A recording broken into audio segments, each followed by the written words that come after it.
Hello everyone and welcome back on the channel. Before we get to this video's topic, I would like to thank you all for the great support on the top 5 visual novels video. Getting over 1000 views and nearly 2000 is something I never thought would ever happen. From the bottom of my heart, thank you.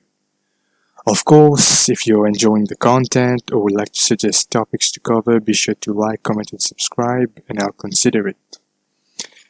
I would like to be more of a variety channel where I'll try to do most things you guys ask if it's in my power. Well, now on to today's topic. Horror. You know, that thing you watch with your family for a good, nice, family-friendly time.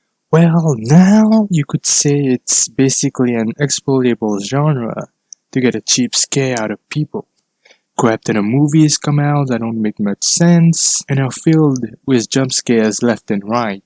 To come to the point, not a lot of good horror comes out these days.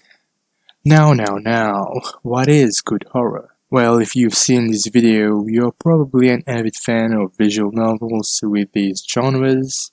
These genres, and as the title says, they are the top tier of the kind. Now, I'll take an example from Spirit Hunter here, and what truly makes this game a good horror is the atmosphere. When you play the game, it feels dark, and not just because it is nighttime during most of your playthrough, although it is a huge contributing factor. It has this eerie tone that goes great with the darkness of the night, where there's little music involved, and it's mostly you interacting with the environment. This alone makes it a great setup for good horror, keeps the feeling that you're never safe, even in the main character's apartment, it is like so.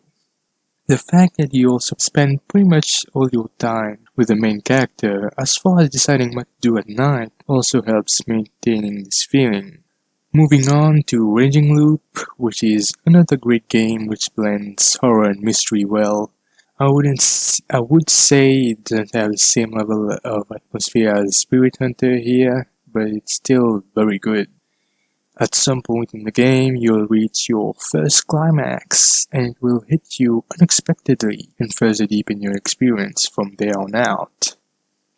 However, according to my opinion, Raging Loop is far more about the mystery than the horror, so it's not at the same level as other games like The Ladder here, being completely based on the horror aspect. Apart from visual novels, there are obviously tons of other medias that involve horror, like movies, mangas, animes, and normal novels. I will not be talking about all these right now, but we'll focus on some of the best that is available. For anime, I will show you 2 of the best horrors of all time. They are unquestionably at the highest peak, and I'd even wager that they are among the best of all time. Okay, in all seriousness though, these are actual horror shows, but much more on the comedic side, one being unintentional and the other being completely intentional. Now onto some real horror. We have, of course, the original version of Higurashi. This one hits especially in season 1, where most of the mysteries are left uncovered, and the horrific deeds that occur make you go, what the fuck? Higurashi also has similar tones of creepiness and darkness, which helps the effect of horrifying viewers.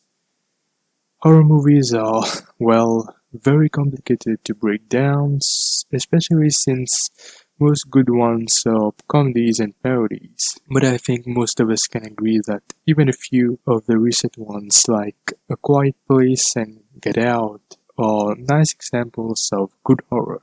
I seriously cannot believe something like The Bye-Bye Man even exists. Okay, so what do all these examples tell us about the greatness of this genre? A good combination of gore, a creepy atmosphere, and a perfectly timed climaxes. However, what I find most interesting is the combination with another genre that really brings out horror. And that is one of my most favorite genres, of course, mystery.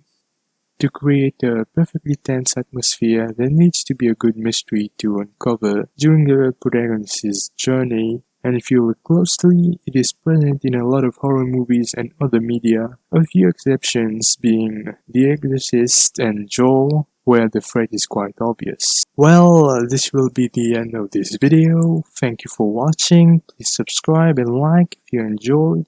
And I'm begging you, give me some content ideas you would like to see down in the comments below.